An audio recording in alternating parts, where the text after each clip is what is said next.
So on this channel, with a Star Trek option, I'm really not surprised that it wound up being the most popular of the three, but you see it for yourself. 12 votes, 58%, which I think is 7 out of 12, voted for Star Trek The Next Generation: A Final Unity. And like I said, I shouldn't be surprised, and I'm really not.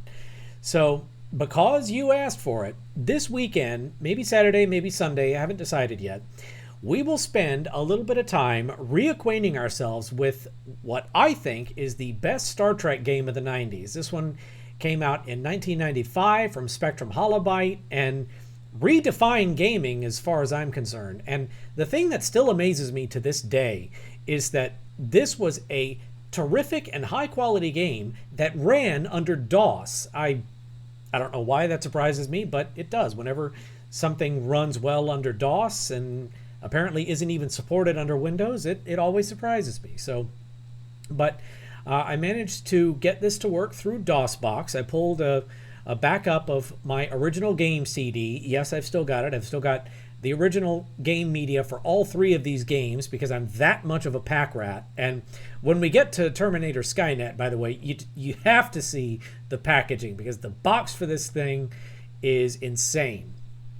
But at any rate, just to show that I've actually got this to work, I want you to see the first few minutes of the cutscene and just let that serve as kind of a teaser for what's coming this weekend. So without further ado, let's take a look at Star Trek The Next Generation: A Final Unity. And this is what, 2022? So that is 27 years later.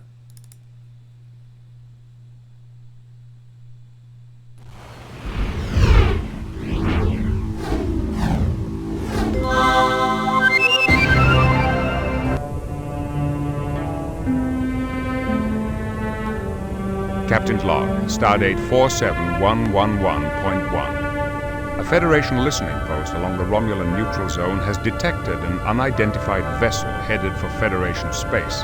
The Enterprise is moving to intercept. At its reported heading and velocity, the vessel will enter Federation. I gotta tell you that this cutscene set like the gold standard for all cutscenes in games that came after. I mean, just look at this. The voice acting is on point.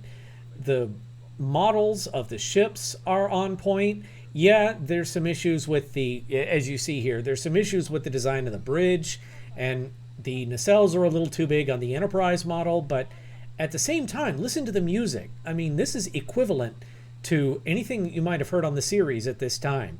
The way this scene is directed, it's exactly like something out of the TV series. And if you heard the star date in Captain Picard's log, this would have taken place roughly at the start of the show's 7th season, before the first episode that we saw. There was this quirk to how they did star dates in Next Generation. The season number was always the first digit, the second digit of the star date, so 47111.1, very beginning of season 7. And I mean, the way that the rest of this game is put together was just epic.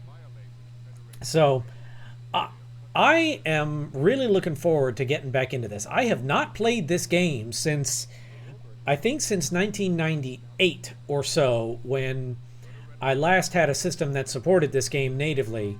And then I upgraded to Windows XP, and this game no longer worked, I don't think. And, time marches on. So that's Star Trek: A Final Unity. Like I said, I made this work through DOSBox.